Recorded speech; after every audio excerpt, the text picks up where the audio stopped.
കറുകപ്പുൽമേട്ടിലെ ഇടയ പെൺകൊടി മലർ വാഗച്ചുവട്ടിൽ മഴ നനഞ്ഞു നിന്നവളെ എന്നൊക്കെ പറയുമ്പോൾ അതിൻ്റെ ഒരു വിഷ്വൽ വരുന്നത് തന്നെ ഒരു പെണ്ണിൻ്റെ ശരീരത്തൊട്ടി നിൽക്കുന്ന ഡ്രസ്സും അതിനൊരു ഈറോട്ടിക് ടച്ച് ഉണ്ട് അതിന്.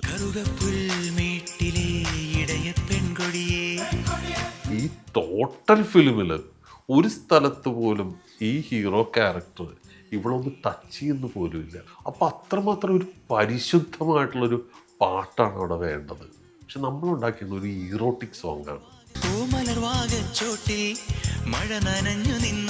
പിന്നെ പച്ചത്തെറി വിളിയായി. അപ്പൊ ഞാൻ പറഞ്ഞു, എടോ നല്ലതിന് നല്ലതാണെന്ന് അംഗീകരിക്കാൻ പറ്റി. എനിക്ക് അറിയാൻ പാടില്ലാത്ത സകല തെറിയും വിളിക്കുന്നു.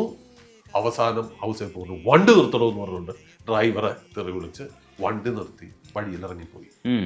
മനസ്സിൻ മടിയിലെ മാന്തളിരിൽ മണിക്കുരുന്നേ. മാനന്തവള്ളിത്തേരെന്ന് പറഞ്ഞു കഴിഞ്ഞാല് എന്തോ കഷ്ടകാലത്തില് ഓടാതെ പോയൊരു പടമാണ്. എന്നെയൊക്കെ സംബന്ധിച്ചോളം അന്ന പോലെ തന്നെ മ്യൂസിക്കലി കിട്ടിയ ഒരു വലിയ ചാൻസ് ആയിരുന്നു. ഒരുപാട് പേര് അവരുടെ ഹൃദയത്തിൽ കൊണ്ടു നടക്കുന്ന ഒരു പാട്ടാണ്. ജോൺസനെ പറ്റി ഓർക്കുമ്പോഴും ഇന്ന് ആ ഒരു നനവ് ആർദ്രതയുടെ ഒരു ഇതായിട്ടാണ് കണക്കാക്കുന്നത്.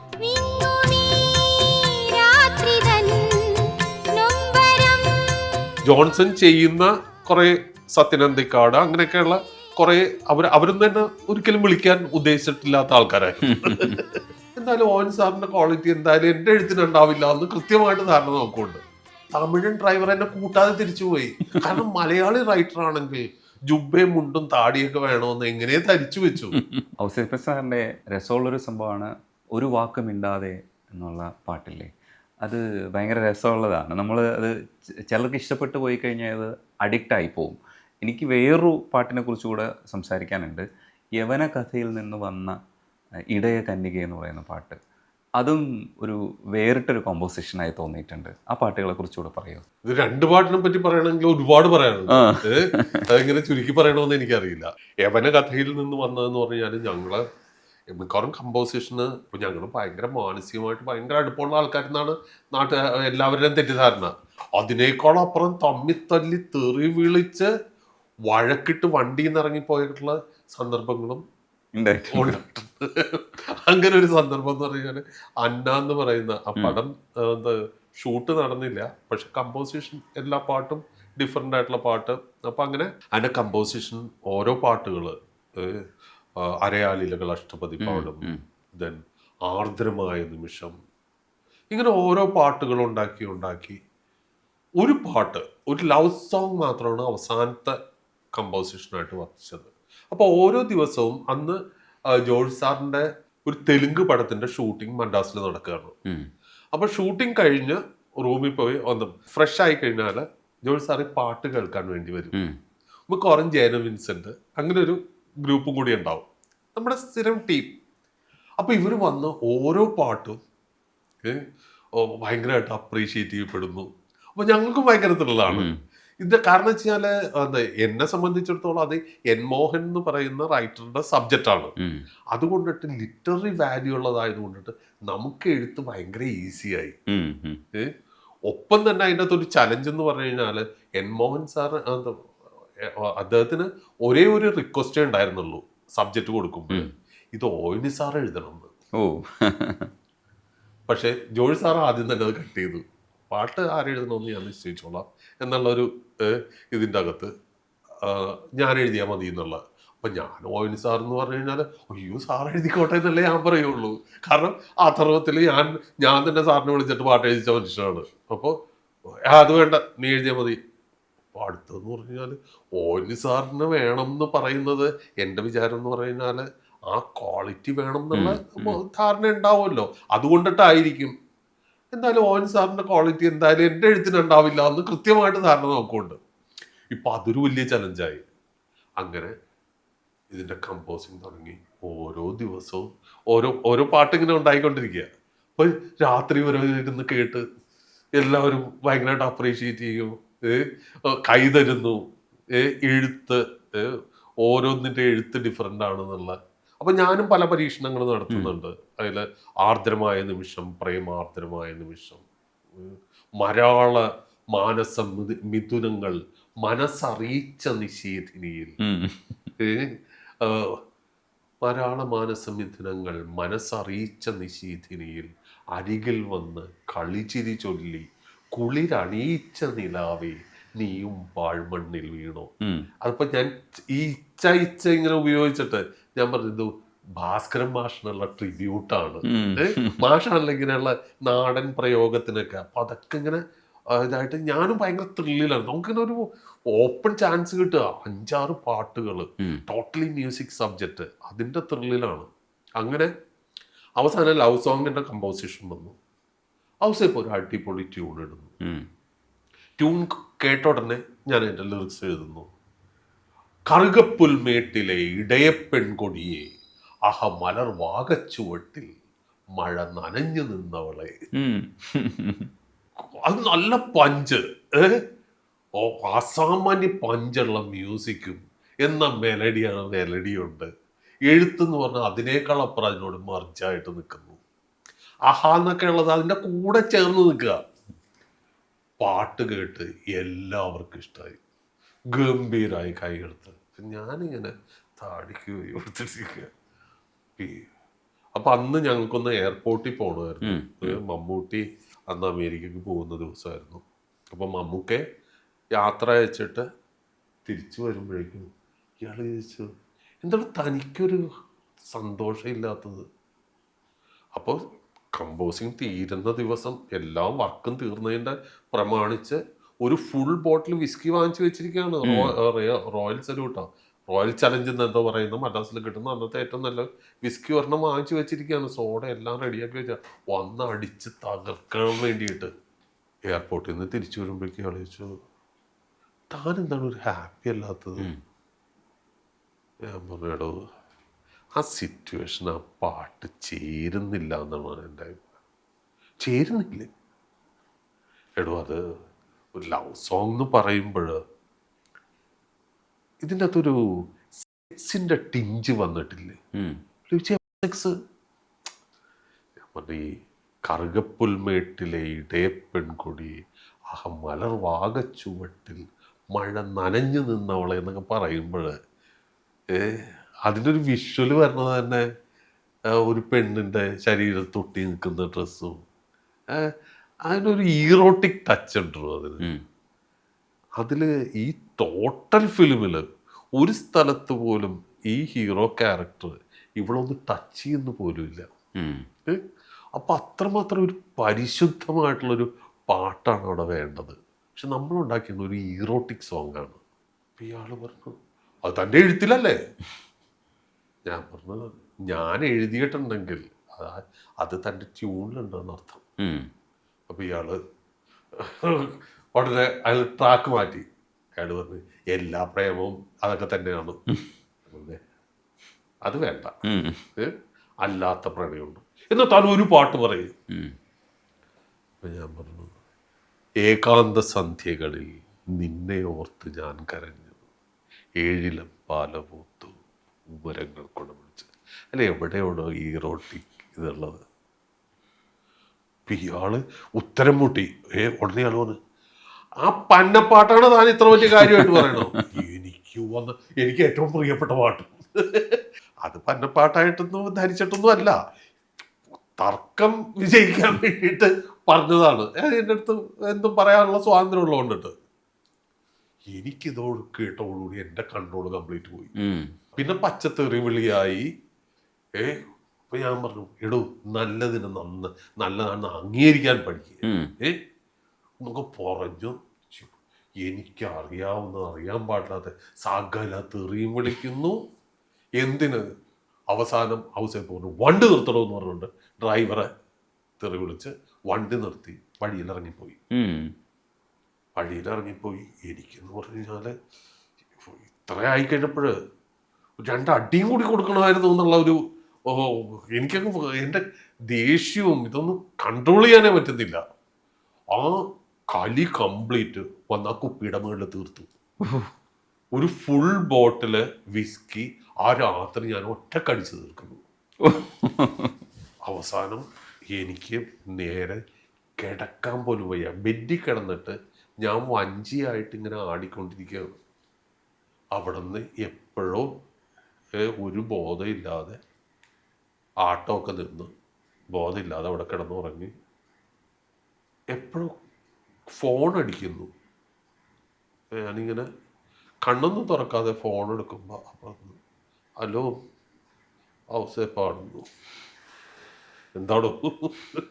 അതെ, ഞാനൊരു ട്യൂണിട്ടിട്ടുണ്ട്, പാടട്ടെ എന്ന്. ആണ് അപ്പുറത്തുനിന്ന് ആണ്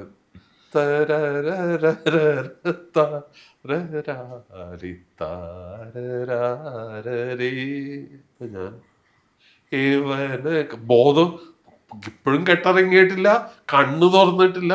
ഞാൻ ആ ബെഡിൽ തന്നെ കിടന്നിട്ട് ഞാൻ പറഞ്ഞു കൊടുക്കുന്നു, ഇവന് കഥയിൽ നിന്നു വന്ന ഇടയ കന്യകേ വയണ പൂത്ത വഴിയിലെന്ത് വെറുതെ ആ ലിറിക്സ് കംപ്ലീറ്റ്, പല്ലവി കംപ്ലീറ്റ് ഫോണിലൂടെ പറഞ്ഞു കൊടുക്കുന്നു. ഇയാൾ പറഞ്ഞു പല്ലവി കഴിഞ്ഞു. ആ, ഞാനങ്ങോട്ട് വരട്ടെ. അങ്ങനെയാണ്. അപ്പൊ അയാളൊരു എന്ന് പറഞ്ഞാല് അവരുടെ മ്യൂസിക്കലി ആണ് എന്തോ ഒരു നോട്ട് തന്നെയാണ്, എന്തോ ഒരു ഫ്രേസ് തന്നെയാണ് റിപ്പീറ്റ് ചെയ്യുന്നത്. അതുകൊണ്ടിട്ടാണ് അയാൾ അങ്ങനെ പറഞ്ഞത്. സംഗീതം അറിയാത്തതുകൊണ്ടിട്ട് അതൊന്നും ഓർത്ത് വിഷമിക്കേണ്ട കാര്യമില്ല. എന്തായാലും അങ്ങനെ ഉണ്ടായ പാട്ടാണ് തല്ലുപിടുത്തത്തിന്റെ. പക്ഷെ അയാള് ചരണത്തിൽ എന്നിട്ട് എൻ്റെ അടുത്ത് പണി തന്നു. ഈ വന്ന സമയം കൊണ്ട് അയാള് എന്നെ ട്യൂൺ പാടുന്നതിന് മുമ്പ് പറഞ്ഞ് ചരണം ഇത്തിരി ടഫാണ്, തനിക്ക് ബുദ്ധിമുട്ടാണെങ്കിൽ വേണമെങ്കിൽ ഞാൻ മാറ്റിത്തരാം. അപ്പൊ ഞാൻ റിക്വസ്റ്റ് ചെയ്യണം. ഞാൻ പറഞ്ഞു ഇല്ല, താൻ പാട്. അതിന്റെ ചരണം ശ്രദ്ധിച്ചാലറിയാം. രാവിൻ താരത്താരി തരി തരി തന്ത, ചരണം കംപ്ലീറ്റ് ഒറ്റ ശ്വാസം എന്ന് പറഞ്ഞാൽ നമ്മൾ എഴുതുമ്പോൾ ഒറ്റ സെന്റൻസ് അല്ലാതെ, ഒറ്റ സെന്റൻസ് ആണ് ആദ്യത്തെ ഒറ്റ ഫ്രേസ്. ഒരു സെന്റൻസ് വെച്ചിട്ട് എങ്ങനെ ഈ ഇത്രയും ഇതില് ഒരു സെന്റൻസ് എഴുതും? കോമയിട്ട് പോകാൻ പറ്റില്ല. ആ ചരണം ശ്രദ്ധിച്ചാൽ അറിയാം. അത് കംപ്ലീറ്റ് ആ ഒരു ഫസ്റ്റ് ഫ്രേസ് ഒറ്റ സെന്റൻസ് ആണ്. എനിക്കിട്ട് പണി തരാൻ വേണ്ടിയാണ് ഉണ്ടാക്കിയതാണ്. എന്തായാലും അങ്ങനെയുള്ള തമാശകളും വാശിയും വഴക്കും ഒക്കെ ഇതിന്റെ ഭാഗമായിട്ടുണ്ടാവും. നിങ്ങളുടെ പക്ഷേ കിടിലൻ കോംബോയാണ് കേട്ടോ. ഇപ്പോഴും എവർഗ്രീൻ ആയിട്ട് നിൽക്കുന്നുണ്ട് സോങ്സ്.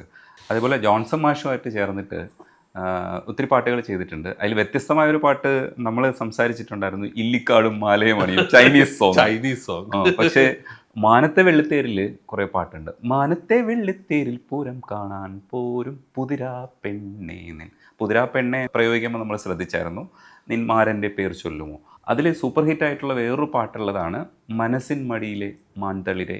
മനസ്സിൻ മടിയിലെ മാന്തളിരിൽ മയങ്ങൂ മണിക്കുരുന്നേ കനവായി മിഴികളിൽ തഴുകാം ഞാൻ, ഉറങ്ങൂ നീ ഉറങ്ങൂ എന്ന് പറയുന്ന പാട്ട്.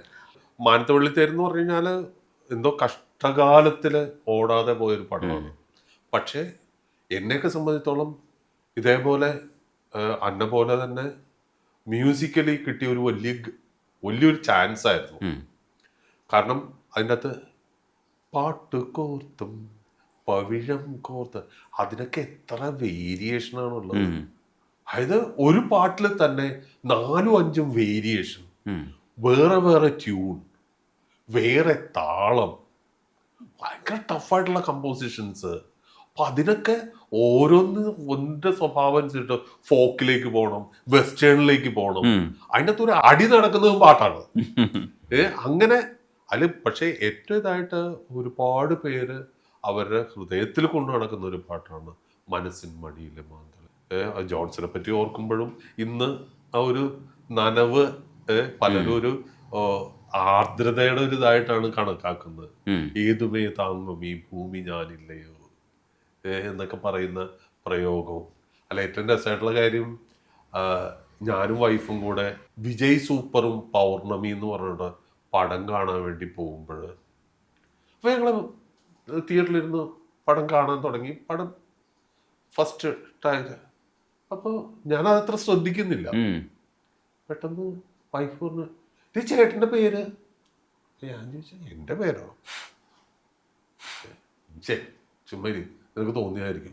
ഇല്ല, ഞാൻ കണ്ടതാണല്ലോ. പിന്നെയാണ് മനസ്സിലാകണത് അതിൻ്റെ ക്ലൈമാക്സിൽ ഈ പാട്ടാണ് ഉപയോഗിച്ചേക്കുന്നത്. പക്ഷെ എന്തായാലും ആ പാട്ട് ഒരുപാട് പേര് കൊണ്ടു നടക്കണമെന്നുള്ളൊരു സന്തോഷമുണ്ട്. ഒപ്പം തന്നെ അത് ചെയ്ത പാടിയ വാണി ജയറാം എന്നില്ല, പിന്നെ ജോൺസൺ ഔസേപ്പുമായിട്ട് എനിക്ക് കൂടുതൽ വർക്ക് ചെയ്തിട്ടുണ്ടെങ്കിലും ജോൺസണായിട്ട് വേറൊരു വലിയൊരു ആത്മബന്ധം ഉണ്ടായിരുന്നു. കാരണം ജോൺസന്റെ വൈഫ് റാണി ഇവിടെ എടക്കൊച്ചി ഇതാണ്. അപ്പൊ അവിടെ ജോൺസൺ വരുമ്പോഴും നമ്മുടെ ഈ വീട്ടില് ഇവിടെ വരും. ഞങ്ങൾ രണ്ടുപേരും വെളിയിലിരുന്നിട്ട് സംസാരിക്കുമായിരുന്നു. ഇവിടെ ഒരു വരാന്ത ഉണ്ടായിരുന്നു. അവിടെ ഞങ്ങള് മണിക്കൂറുകൾ ഇരുന്ന് സംസാരിക്കുമായിരുന്നു. അങ്ങനെ വലിയൊരു ആത്മബന്ധം ഉണ്ടായിരുന്നു ജോൺസണായിട്ട്. പിന്നെ അതിനേക്കാൾ അപ്പുറത്തേക്ക് എൻ്റെ ആദ്യത്തെ പടം ഉപഹാരം ജോൺസണാണ് മ്യൂസിക്. പിന്നെ ഞാൻ തന്നെ സ്ക്രിപ്റ്റ് എഴുതിയ പടം ഏഴക്കൂട്ടം, അതിൻ്റെ അകത്ത് ജോൺസണുണ്ട്. ഞങ്ങൾ അധികം വർക്കൊന്നും ഒന്നിച്ച് ചെയ്തിട്ടില്ലെങ്കിൽ പോലും, കാരണം ജോൺസൺ ചെയ്യുന്ന കുറേ സത്യനന്ദിക്കാട് അങ്ങനെയൊക്കെയുള്ള കുറേ അവരൊന്നും തന്നെ ഒരിക്കലും വിളിക്കാൻ ഉദ്ദേശിച്ചിട്ടില്ലാത്ത ആൾക്കാരായിരുന്നു. അപ്പോൾ അവരൊരിക്കലും അപ്പൊ ജോൺസൺ അങ്ങനെയുള്ള പടങ്ങളല്ലേ ചെയ്തിരുന്നത്. ഇന്ന് നമ്മളെ അക്സെപ്റ്റ് ചെയ്യുന്ന ആൾക്കാരൊന്നും അന്ന് നമ്മുടെ കൂടെ ഉണ്ടായിരുന്നില്ല. അന്ന് നമ്മള് എല്ലാവരും ധരിച്ചിരുന്ന എന്നൊരു പാട്ടെഴുത്തുകാരൻ എന്തോ എഴുതി പോകുന്ന ഒരു എന്നുള്ളൊരു ഇതിലായിരുന്നു. അല്ല, അവരുടെ റീഡിങ് കറക്റ്റ് ആയിരിക്കണം. എന്തായാലും അതുകൊണ്ടിട്ട് ജോൺസണായിട്ട് അധികം വർക്ക് ചെയ്യാൻ പറ്റിയിട്ടില്ല. പക്ഷെ അതിനേക്കാൾ അപ്പുറത്തേക്ക് ഞങ്ങളുടെ സ്റ്റേജ് പ്രോഗ്രാംസിനാണെങ്കിലും പിന്നീട് ഞാൻ ചാനലിൽ വരുമ്പോഴാണെങ്കിലും ഒക്കെ കഴിയുന്നത്ര ജോൺസന് ഇൻകോപ്പറേറ്റ് ചെയ്യാൻ പറ്റുന്ന പ്രോഗ്രാമിൽ മുഴുവൻ ഞാൻ ഇൻകോപ്പറേറ്റ് ചെയ്യുമായിരുന്നു. കാരണം ജോൺസന്റെ ഒരു സാമീപ്യം അത്രമാത്രം. കാരണം ജോൺസന്റെ ഇത് എന്താ പറയുക, സത്യസന്ധമായിട്ടുള്ള ഇടപെടലായിരുന്നു. ദേഷ്യമാണെങ്കിൽ ദേഷ്യം, അത്ര പ്യുവറായിട്ടുള്ളൊരു സോളായിരുന്നു ജോൺസൺ. അതുകൊണ്ടിട്ട് തന്നെ എനിക്ക് അങ്ങേറ്റം ഇഷ്ടമുള്ളൊരു മനുഷ്യനായിരുന്നു. ജോൺസൺ കലഹിക്കുന്നത് കണ്ടിട്ടുണ്ട്, ജോൺസൺ മ്യൂസിക് ചെയ്യുന്നത് കണ്ടിട്ടുണ്ട്. യഥാർത്ഥത്തിൽ മഴവിൽ കാവടിയിലെ പാട്ടുകൾ പോലും ഞങ്ങള് പ്രിയന് വേണ്ടി കമ്പോസ് ചെയ്ത പാട്ടുകളായിരുന്നു. പ്രിയന്റെ ധനുഷ്കോടി എന്ന് പറയുന്ന പടത്തിന് വേണ്ടി കമ്പോസ് ചെയ്ത ട്യൂണുകളായിരുന്നു. അങ്ങനെ പലപ്പോഴും ട്യൂൺ ഇത് ചെയ്യാനിരുന്നിട്ട് ചെയ്ത വർക്കുകൾ പോലും പിന്നീട് ഞങ്ങളുടെ പേരിൽ വരാത്തതുണ്ടായിട്ടുണ്ട്. ഇനി ഞങ്ങളൊന്ന് ചെയ്യുമ്പോഴും വഴക്കിട്ട് ബഹളം ഉണ്ടാക്കിയിട്ടുണ്ട്. പ്രാദേശിക വാർത്തകളിൽ ജോൺസൺ ട്യൂൺ ഇടുന്നു, രാത്രി ജോൺസൺ ഒന്ന് ഭയങ്കര തിരക്കാം. രാത്രി ഒരു 12 മണിയൊക്കെ ആയി. കമ്പോസിങ് വരുന്നത് ലേറ്റ് ആയിട്ട്, വേറെ കമ്പോസിങ് കഴിഞ്ഞിട്ടാണ് ജോൺസൺ വരുന്നത്. അങ്ങനെ ട്യൂണിട്ട് അപ്പം തന്നെ അതിനൊരു ഡമ്മി എഴുതുന്നു. അപ്പോൾ പുലരിക്കാറ്റേ പൂങ്കാറ്റേ മുടിയിൽ ചൂടാൻ പൂതരുമോ ആവണി പലകയിൽ വാൽ കണ്ണാടി നോക്കി വാർമുടി ചെയ്കേ വാർമതിയാൾ. ഇതാണ് ഡമ്മി എഴുതുന്നത്. അപ്പൊ ജോൺസൺ പറഞ്ഞു, അയ്യടാ കറക്റ്റാണ്. ഞാൻ പറഞ്ഞത്, ജോൺസൺ ഈ പൂങ്കാറ്റും പുലരിക്കാറ്റൊക്കെ ഞാൻ കുറെ എഴുതിയതാണ്, ലിറിക്സ് ഞാൻ മാറ്റും കേട്ടോ, നീ എന്തെങ്കിലും ചെയ്തോളൂ, ട്യൂൺ മാറ്റാതിരുന്നാൽ മതി എന്നൊക്കെ പറഞ്ഞിട്ട് ജോൺസൺ പോയി. രാത്രി 12 മണിയാണ്. ഞാൻ രാത്രി കുത്തിയിരുന്നു, ഞാനിത് മുഴുവൻ മാറ്റി. പിറ്റേ ദിവസം ഞാൻ റെക്കോർഡിങ് തിയേറ്ററിൽ ചെല്ലുമ്പോണ്ടല്ലോ, ജോൺസൺ ഈ ലിറിക്സ് വെച്ചിട്ടാണ് അവിടെ പാടിക്കൊടുക്കുന്നത്, ഓർക്കസ്ട്ര ചെയ്യുന്നത്. ഞാൻ പറയും, ജോൺസൺ ആദ്യം ലിറിക്ക് ഉപയോഗിക്കില്ലേ? അല്ല, നീ എഴുതിയത് തന്നോളൂ. ഞാൻ എഴുതിയത് ജോൺസൺ എന്തോന്നാണ് ഇതെന്താന്ന് വെച്ച് കഴിഞ്ഞാല്, പുലരിക്കാറ്റേ പൂങ്കാറ്റേ, ഇതാണ് ഞാൻ എഴുതിയേക്കുന്നതാണ്. തുളസിത്തറയിൽ തിരിവച്ച്. ഇതെങ്ങനെ പാടാൻ പറ്റും? ഇത് ഏത് ട്യൂൺ? അപ്പൊ ഞാൻ ചോദിച്ചു ഇത് ട്യൂൺ ആവുന്നില്ലേ, ഇതിന് ട്യൂണിന് ചേരണം എങ്ങനെയാണ്? ഞാൻ പറഞ്ഞു ഒരു കാര്യം നീ ട്യൂൺ മാറ്റും, ഈ നീ ഇന്നലെ എഴുതിയില്ലേ അത് പെർഫെക്റ്റ് ആണ്. ഞാൻ പറഞ്ഞു അത് തൻ്റെ കയ്യിൽ ഇരിക്കണതല്ലേ കുഴപ്പം എന്ന് പറഞ്ഞിട്ട് അത് ഇങ്ങനെ പിടിച്ചു വാങ്ങിച്ചിട്ട് ഞാൻ അത് കീറിക്കളച്ചു. വേണമെങ്കിൽ ഇത് വെച്ച് റെക്കോർഡ് ചെയ്താൽ മതി. അങ്ങനെ മുട്ടലോടക്കായി. അങ്ങനെ കമല് വന്ന് ഇടപെട്ട് അവസാനം ഞാൻ എന്ത് ചെയ്ത് കഴിഞ്ഞാൽ ഇതാക്കാൻ അപ്പൊ ഒരു ലിറിക്കൽ വാല്യൂ അനുസരിച്ചിട്ട് തുളസിത്തറയിൽ തിരിവച്ച് തിരുനെറ്റിയിലൊരു കുറി തൊട്ട് ആവണി പലകയിൽ വാൽ കണ്ണാടി നോക്കി വാർമൂടി ചീകി വാർമതിയാൾ. ഇതാണ് ഞാൻ എഴുതിയത്. അങ്ങനെ തന്നെ റെക്കോർഡ് ചെയ്തത്. പക്ഷെ ആ പടത്തില് അത് ഉപയോഗിക്കപ്പെടാതെ പോയി. പക്ഷെ അങ്ങനെ ഈ ഉടക്കും തല്ലും ബഹളവും ഒക്കെ അതെല്ലാ റിലേഷൻഷിപ്പിലും ഉണ്ടാവും. അതോടുകൂടി തീരും. ഈ അടുത്ത കാലത്ത് റിലീസായ ചില പടങ്ങളിലെ പാട്ടുകൾ ഞാൻ ശ്രദ്ധിച്ചിട്ടുണ്ടായിരുന്നു. അതിൽ രഞ്ജിൻ രാജ് ചെയ്തിട്ടുള്ള ക്യൂൻ എലിസബത്തിലെ പൂക്കളെ വാനിലെ പനിനീർ പൂവുകളെ പകലിൻ നോവുകളെ താഴെ എന്തിനു വന്നു നീ വെറുതെ എന്ന് ചോദിക്കുന്നുണ്ട്. അത് പൂക്കൾ താഴെ വീണതാണ് അല്ലേ? ഒരു പെയിൻ അവിടെ നിൽക്കുന്നതെന്ന് പറഞ്ഞാല് ഒരാളുടെ അടുത്തേക്ക് മരണം അടുത്തേക്ക് വന്നേക്കുക. അപ്പോൾ ആ മരണത്തിന് ഒരു പെൺകുട്ടി പകച്ചു നോക്കുന്ന അവളുടെ ആദ്യത്തെ ഒരു ഇതാണത്. ആ എക്സ്പ്രഷനാണത്. പൂക്കളെ രാവിലെ പനിനീർ പൂവുകളെ പകലിൻ്റെ നോവുകളെ എന്തിനാണ് താഴെ നിങ്ങൾ വന്നത്? അപ്പോൾ രാവിൻ്റെ പനിനീർ പൂക്കൾ എന്തിനാണ് ഈ ഭൂമിയിലേക്ക് വന്നത്? കാരണം എനിക്ക് ഉടനെ തിരിച്ചു പോകാനുള്ളതാണെങ്കിൽ ഞാൻ അതായത് നമ്മൾ സ്വർഗത്തിൽ നിന്ന് വരുന്നു അല്ലെങ്കിൽ മറ്റൊരു ലോകത്തു നിന്ന് വരുന്നു ഒക്കെ പറയുന്നത്. അങ്ങനെ വന്നിട്ട് പോവാനായിരുന്നെങ്കിൽ എന്തിനാണ് വെറുതെ വന്നത്? വെറുതെ വന്നതുപോലെ ഒരു ജന്മം തീരുന്നു എന്നുള്ള അതില് ഫുൾ ക്രെഡിറ്റ് കൊടുക്കേണ്ട രഞ്ജനാണ്. കാരണം വെച്ചാല് ഞാൻ എഴുതിയത് മുഴുവൻ കുറച്ചും കൂടി ഫിലോസഫിക്കലായിരുന്നു. അപ്പൊ രഞ്ജന് വേണ്ട ഏറ്റവും സിമ്പിളാണ്. അപ്പൊ സിമ്പിൾ ഇനി സിമ്പിൾ ആയിക്കോട്ടെ ഞാൻ പറയും ഇതിനേക്കാൾ അപ്പുറം സിമ്പിൾ പറയുന്നത്. അപ്പോ ഞാൻ കുറച്ചും കൂടി ഫിലോസഫിക്കലായിട്ടാണ് എഴുതിയത്. കാരണം മരണത്തിനെ നമുക്ക് അത്ര സിമ്പിൾ ആക്കാൻ പറ്റില്ലല്ലോ.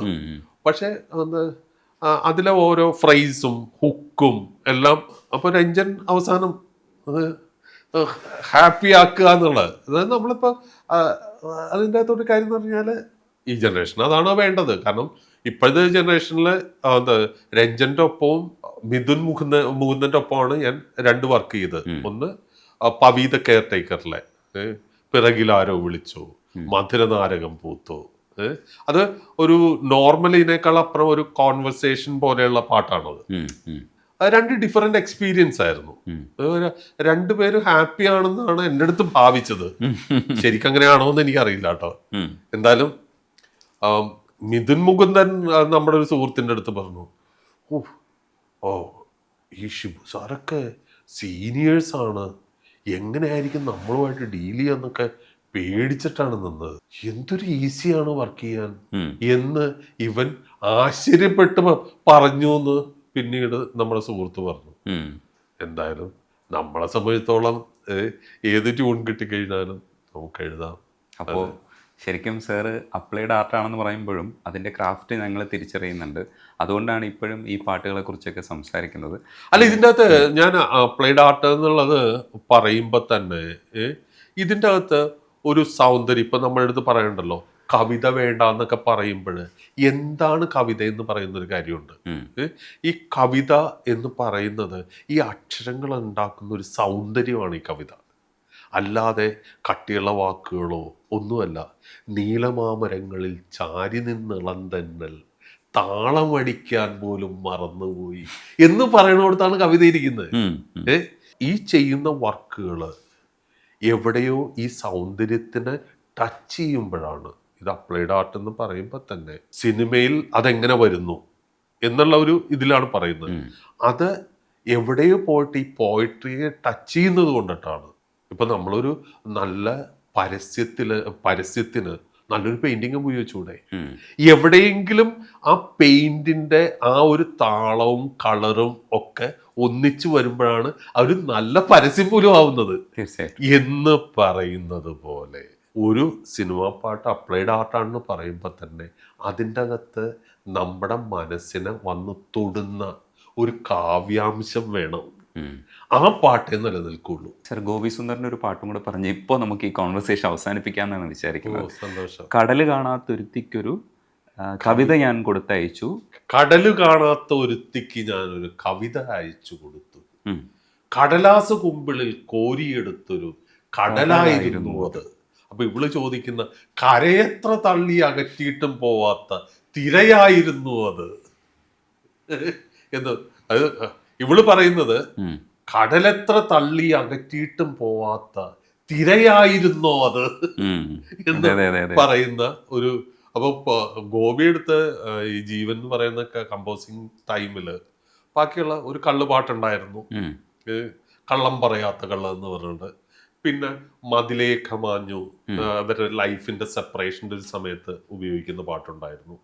അപ്പൊ ഈ 2 പാട്ട് കഴിഞ്ഞിട്ട് ഗോപി അടുത്ത പാട്ടിന്റെ ലവിന്റെ സമയത്തുള്ള പാട്ട് പറഞ്ഞപ്പോൾ ഞാൻ ഈ ലിറിക്സ് ഞാൻ ഗോപി അടുത്ത് പറഞ്ഞപ്പോൾ ഗോപി എൻ്റെ അടുത്ത് പറഞ്ഞു, ലിറിക്സ് കേട്ടിട്ട് എനിക്ക് കൊതി വരുന്നു. അപ്പൊ ഞാൻ പറഞ്ഞു, കൊതി കളയണ്ട. അങ്ങനെ അമേരിക്കൻ ഈ വാട്സ് ഡാൻസിൻ്റെയും മ്യൂസിക്കിൻ്റെയും ആ പാറ്റേണിലാണ് ആ ഒരു ഡാൻസിൻ്റെ ഒക്കെ ആ ഒരു പാറ്റേണിൽ ഭയങ്കര രസമായിട്ടുള്ള ഓർക്കസ്ട്രേഷനാണ്, അതിൻ്റെ താളവും ഇതൊക്കെ ആയിട്ട് അങ്ങനെ ഗോപി ചെയ്തതാണ്. എന്തായാലും ആ പല്ലവി ആസ് ഇറ്റ് ഈസ് ലിറിക്സ് ആയിട്ട് തന്നെ എടുത്തു, പിന്നീട് ട്യൂൺ ഇട്ടു. എങ്കിൽ പോലും എന്താ കര തേടുന്ന 2 കടൽ പക്ഷികൾ, അതിൽ ഒന്ന് സാറ്റിസ്ഫാക്ഷൻ കിട്ടിയ ഒരു റൈറ്റിംഗ് ആണ്. കാരണം വെച്ചാൽ ഞാൻ ഗോപി എടുത്ത് പറഞ്ഞു, ഗോപി എനിക്ക് ഇങ്ങനെ ഒരു ട്യൂണാണെങ്കിൽ, ഗോപി ട്യൂൺ ഇട്ട് തന്നെങ്കിലും അപ്പം അതിനനുസരിച്ചിട്ട്, കാരണം ഏതോ കര തേടുന്ന 2 കടൽ പക്ഷികൾ, അത് ഒരു വൃക്ഷം പോലും ഇല്ലാത്ത കടലാണ്. ഈ എന്താ പൊരിവെയിലില് തീരം തേടി പറക്കുന്ന 2 കടൽ പക്ഷികളില് ഒരു കടൽ പക്ഷിയുടെ നിഴല് തനിക്ക് തണലായി മാറുന്നു എന്ന് പറയുന്ന ഒരു കാര്യം അതിൻ്റെ അകത്ത് എഴുതാൻ പറ്റിയിരുന്നു. വളരെ അപൂർവമായിട്ടൊക്കെ അങ്ങനെ നമുക്ക് ഇഷ്ടപ്പെടുന്ന ചില കാര്യങ്ങളൊക്കെ എഴുതാൻ പറ്റാറുള്ളൂ. അത് കുറെ കഴിയുമ്പോഴേക്കും നമ്മൾ അങ്ങനെ എഴുതാൻ വിചാരിച്ചതൊക്കെ എഴുതാൻ പറ്റാതെ മറന്നുപോകും. പക്ഷെ ഇതിൻ്റെ അകത്ത് അങ്ങനെ എഴുതാൻ പറ്റി എന്നുള്ളൊരു സന്തോഷമുണ്ട്. എന്തായാലും കടല് കാണാത്ത ഒരുത്തിക്ക് ഞാനൊരു കവിത അയച്ചു കൊടുത്തു. യൂട്യൂബിലുണ്ട്. തീർച്ചയായിട്ടും നല്ല പാട്ടുകളാണ്. സാറിപ്പോൾ സന്തോഷശാലി ഇല്ലെങ്കിലും ഞങ്ങൾക്ക് സന്തോഷം തരുന്ന ഒരുപാട് ഓർത്തു വെക്കാൻ പറ്റുന്ന പാട്ടുകൾ തന്നിട്ടുണ്ട്. ഇപ്പോൾ ഓർമ്മകൾ ഓടി കളിക്കുവാനെത്തുന്ന മുറ്റത്തെ ചക്രമാവിൻ ചുവട്ടിൽ നമ്മളൊരു കാലഘട്ടത്തിൽ ഇങ്ങനെ മലയാളി മറക്കാൻ പോകുന്നില്ല. അത്തരത്തിലുള്ള ഒരുപിടി ഗാനങ്ങൾ ഇനിയും എഴുതാനുള്ള ഊർജ്ജം ഉണ്ടാവണം. ഓഡിയൻസ് ആണെങ്കിലും പ്രേക്ഷകരാണെങ്കിലും ശ്രോതാക്കളാണെങ്കിലും ഇവർ ഓർത്തു വെക്കുന്നു എന്നുള്ളത് സന്തോഷം തരുന്ന കാര്യം തന്നെയാണ്. ഞാൻ പറഞ്ഞത് അതിൽ അവകാശവാദത്തിന് വരാത്തത് ഇന്നത് നിങ്ങളുടെ മാത്രമാണ് എന്ന് പറയുന്നതാണ്. കാരണം അതിൻ്റെ അകത്ത് ഒരുപാട് ആഡ് ഓൺസ് സംഭവിച്ചിരിക്കുന്നു. അതിൽ ഇനി ഞാൻ ക്രെഡിറ്റ് പറഞ്ഞ് അങ്ങോട്ട് വരുന്നത് ബുദ്ധിയല്ല എന്നുള്ള ഒരു ഇതിൽ ആണ് ഞാനത് പറയുന്നത്. എങ്കിലും ഞാൻ പറഞ്ഞില്ലേ, ലോകത്ത് എവിടെ പോകുമ്പോഴും മലയാളികളുള്ളടുത്ത് മുഴുവൻ നമ്മളുടെ ഏതെങ്കിലും പാട്ട് ഈ മനുഷ്യര് കൊണ്ടു നടക്കുന്നു എന്നുള്ള നമ്മളുടെ ഒരു അറിയലുണ്ട്.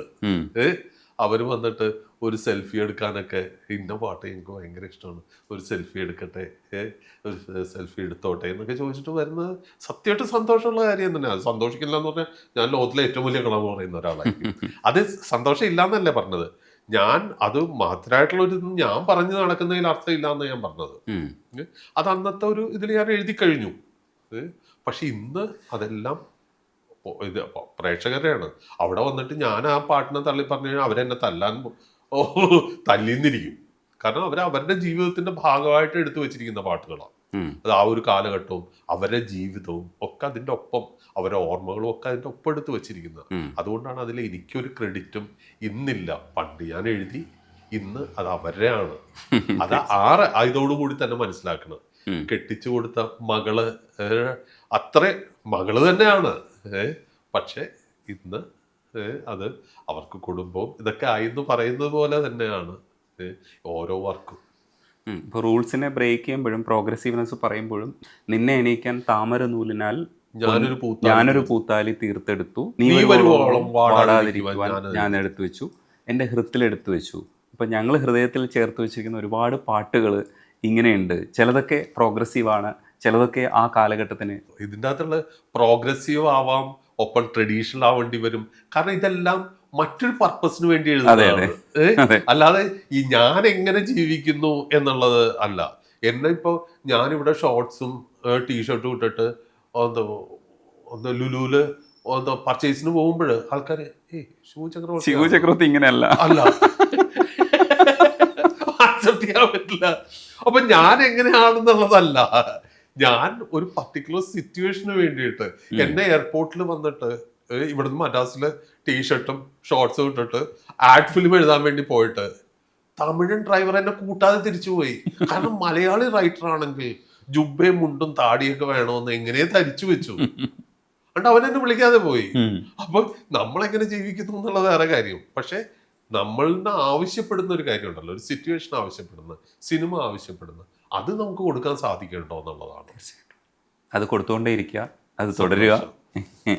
അപ്പോൾ അങ്ങനെ തുടരാൻ കഴിയട്ടെ. നന്ദിയുണ്ട് ഇത്രയും സമയം സംസാരിക്കാൻ കഴിഞ്ഞത്. Thank you. വളരെ സന്തോഷം.